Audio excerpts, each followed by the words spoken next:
જિલ્લા અને તાલુકા પંચાયતની ચૂંટણી માટે જે ચૂંટણી પંચ અને સરકારે જે તારીખો નક્કી કરી એ પ્રમાણે આજે દિયોદર તાલુકા પંચાયતના પ્રમુખ ઉપપ્રમુખની વરણી માટે પ્રાંત તાલુકા પંચાયતમાં કોંગ્રેસના ચૂંટાયેલા 12 સભ્યો છે. કોંગ્રેસ તરફથી ઉમેદવારી પ્રભાબા અને ઉપપ્રમુખની ઉમેદવારી નોંધાવી હતી. અમારા તાલુકા પંચાયતથી કરીને સભાખંડમાં આવી ગયા હતા. ચૂંટણી હતી ભલામણ કે સરકારની મિલી ભગત અને એમના આદેશથી એના કરતા 1 કલાક લેટ આવ્યા અને આવ્યા પછી એ પ્રમાણે ભારતીય જનતા પાર્ટી પાસે બહુમત નથી, માત્ર એમના 10 સભ્યો હતા, એટલે તાલુકા પંચાયત એમની બનવાની નથી.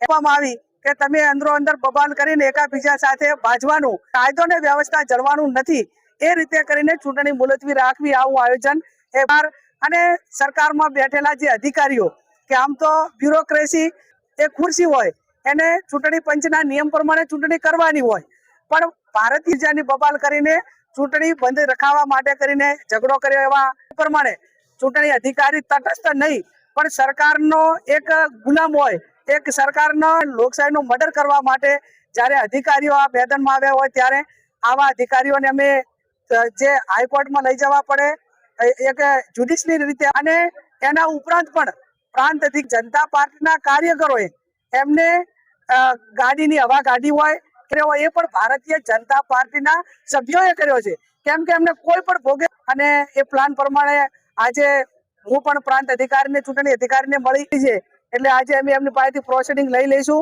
પણ ભારતીય જનતા પાર્ટી સામ દામ દંડ ભેદ ત્યાં સુધી તો હતું જ, પણ ચૂંટણી મુલતવી રાખીને તાલુકા પંચાયત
આપવી પડે.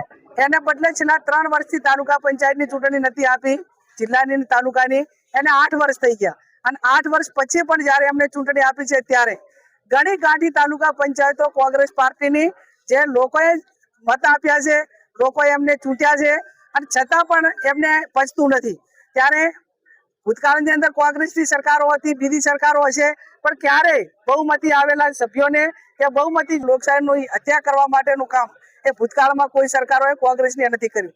ત્યારે આ લોકો અને પ્રાંત અધિકારીઓ હોય કે ચૂંટણી અધિકારીઓ હોય, એમને પણ તટસ્થ રહેવા દીધા નથી. એ આવનાર સમયની અંદર સમગ્ર દેશની બંધારણને ખતમ કરવા માટેનું કામ એ આ ભારતીય જનતા પાર્ટી કરી રહી છે. અંગ્રેજો ગોળો સામે લડી